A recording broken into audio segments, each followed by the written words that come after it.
ઉનાળાની અંદર કોઈ જગ્યાએ પાણી ન હોય ત્યારે માલધારી આના વડે કુઈમાંથી પાણી શીશી અને જે બાજુમાં આવેલી છે તે ભરે છે. અને ડુંગરનો જ્યારે તમે પ્રવાસ કરો તો એ પણ ખાસ ધ્યાન રાખવું કે તમારે વર્ષા ઋતુમાં જ આવવું કે વર્ષા ઋતુમાં જે અહીં પ્રકૃતિ હોય છે તે 16 કલાએ ખીલેલી હોય છે. ઉનાળાની અંદર જ્યારે પાણી બધી કોઈ જગ્યાએ પાણી જોવા મળતું નથી ત્યારે આ જગ્યા પર તમે વીરડો ગાળો તો એની અંદર પાણી આવે છે.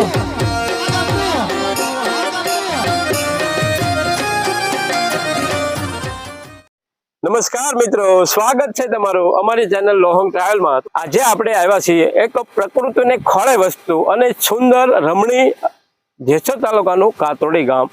ત્યાં આજે આપણે નાના સ્થળો નાના છે પણ ખૂબ જ રમણીય, સુંદર અને ઐતિહાસિક પણ છે. ત્યાં આપણે તે સ્થળની મુલાકાત લેશું અને તેમના ઇતિહાસ વિશે પણ બધી જાણકારી મેળવશું. તેમજ પ્રકૃતિને ખોળે જે સુંદર નાના ઝરણાઓ, નદી, તેના દ્રશ્યો માણશું. તો જોડાઈ રહેજો વિડીયોમાં અને વિડીયોને પૂરેપૂરો જોજો, જેથી તમને જે કાતરોડી ગામની અંદર આવા નાના ઐતિહાસિક સ્થળો આવેલા છે તેના વિશે સંપૂર્ણ જાણકારી મળે.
મિત્રો, અત્યારે જે આપણે જોઈ રહ્યા છીએ તે નાકાનું નેરું કહેવાય છે અને વર્ષોથી આ જે કુઈ છે અહીંયા તે ગાળવામાં આવેલી છે.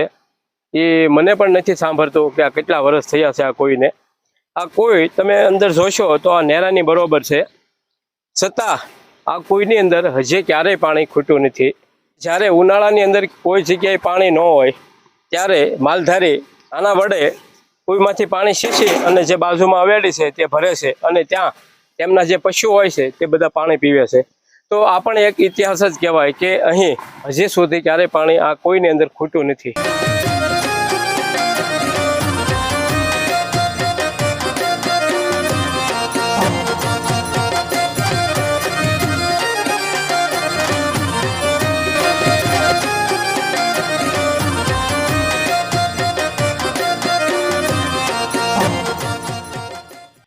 તો મિત્રો, અત્યારે આપણી સાથે જોડાયા છે અહીંના માલધારી.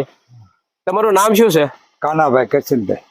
અને તમે કેટલા વર્ષથી જે ઢોર ચરાવવા આવો છો? અહીંયા અમે અમારા જન્મ વખતના અહીંયા સારીએ છીએ. અને પછી આ જે કુઈ છે હા, તે અંદાજે કેટલા વર્ષ પહેલા ગાળવામાં આવી છે? 5 વર્ષ જો અમારા થયા હોય તો અમારા જન્મ પહેલા વખતની જાય તો 80 વર્ષ તો હાસાત કોઈના. એ આ કોઈની અંદર ક્યારે પાણી ખૂટ્યું ખરું? કોઈ દે ખૂટ્યું નથી, પાણી નથી ખૂટ્યું. ક્યાંય વર્ષો થઈ ગયા તેદુના અમે આ કોઈએ પાણી પાઈએ છીએ, પણ કોઈ આવા દુષ્કાળ પડ્યા પણ તો કોઈએ પાણી કોઈ દે ખૂટ્યું નથી. અને અમે તો અહીંયા પહેલેથી અમારા જન્મ વખતના અહીંયા પાઈએ છીએ ને માલ ઢોર પાઈએ સારીએ છીએ. અને અત્યારે તો હોય આમાં પાણી, પણ પછી ઉનાળાનું પાણી અમારે આમાં પાવા પડે, બીજે તો ત્યાં પાણી હોય નહીં. તો મિત્રો, આપણે જોયું કાનભાઈ પાસેથી કે વર્ષોથી અહીંયા ઢોર ચરાવી રહ્યા છે, પણ ચોમાસાની ઋતુમાં તો બધી જગ્યાએ પાણી મળતું હોય છે. ઉનાળાની અંદર જ્યારે પશુને પાણી પાવું હોય તો આ કોઈ આવવું પડતું હોય છે.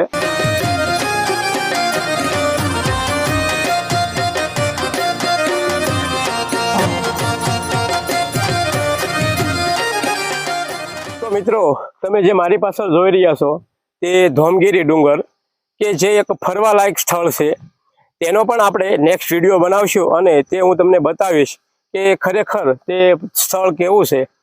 અહીં જે રસ્તો જાય છે તે ધોમગીરી ડુંગર ઉપર જાય છે અને તે રસ્તો છેક તમને ડુંગર ઉપર સુધી લઈ જશે અને એકદમ તમે ત્યાંથી જોશો તો તમે ચારે બાજુ જોશો તો એકદમ જોરદાર નજારો જોવા મળશે તમને. અને અત્યારે ચોમાસાની ઋતુમાં તો તમને ઓર મજા આવશે. અને મિત્રો ધોમગીરી ડુંગરનો જ્યારે તમે પ્રવાસ કરો તો એ પણ ખાસ ધ્યાન રાખવું કે તમારે વર્ષા ઋતુમાં જ આવવું કે વર્ષા ઋતુમાં જે અહીં પ્રકૃતિ હોય છે તે 16 કલાએ ખીલેલી હોય છે. બાકી ઉનાળો શિયાળો તમે આવો તો જે પ્રકૃતિનો નજારો તમને જે જોવા મળતો હોય છે અત્યારે તે ત્યારે નહીં જોવા મળે.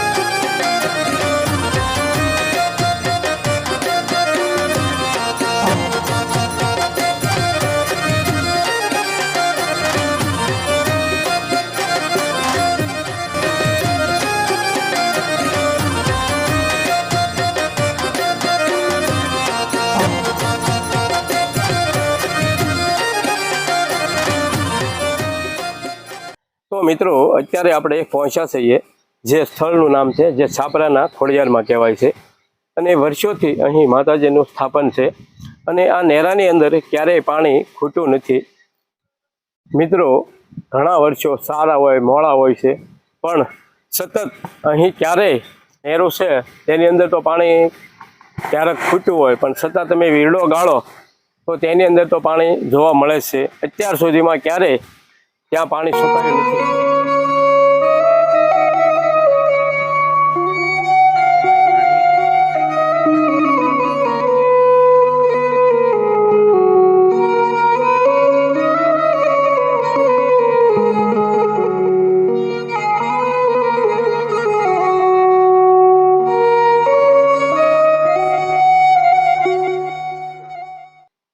કોણ નાગજીભાઈ માંડણભાઈ કાતોડી ગામના વતની. આમાં બધી માલ ઢોર સારવી અને આ અખંડપણે અહીંયા રહે છે ખોડિયારમાં નું થાનક અને આમાં બધી માલ ઢોર સારવી અહીંયા પાવીને અહીંયા આનંદ કરવી છે. આ વર્ષોથી અહીં આવે છે. આ વીરડા પાણી માતાની દયા ખૂટતું નથી અને આ સાબરામાં વીરડો છે. આ ચારે કોઈ પથ્થર જ છે પણ એક આપણે સાચેમાં ગાળી જાય ત્યાં માતાજીને પાણી ખૂટતું નથી. જૂનું સ્થળ માતાજીનું છે અહીંયા અને એક વીરડામાં પાણી અવસર રહે છે અને હું 2 વર્ષ માતાની સેવા કરું છું.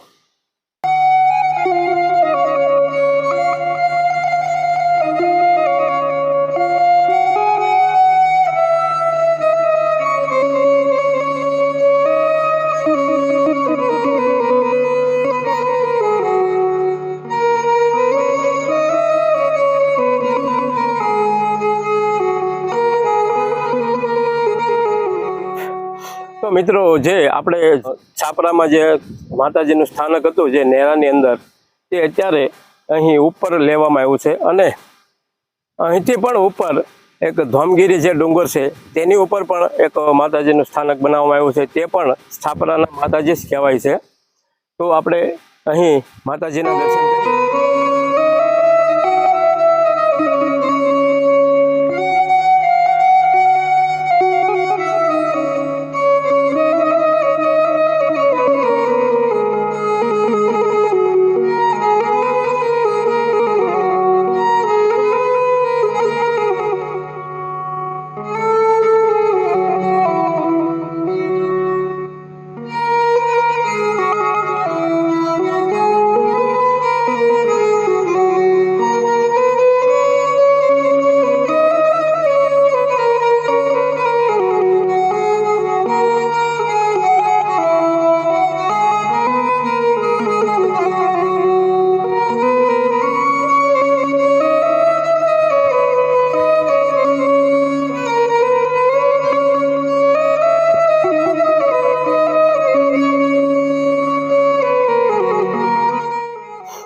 મિત્રો આપણે અહીં જે ઐતિહાસિક સ્થળો હતા નાના નાના તે તમને બતાવ્યા, તો ખરેખર તમને કેવો લાગ્યો આ વિડીયો કોમેન્ટ કરીને જરૂર બતાવજો, અને કોમેન્ટમાં તમારો અભિપ્રાય પણ આપજો. અને આ વિડીયો તમને પસંદ આવે તો વિડીયોને લાઇક કરજો, તમારા મિત્ર મંડળને શેર કરજો, જેથી તે લોકો પણ આ સુંદર સ્થળો જોઈ શકે.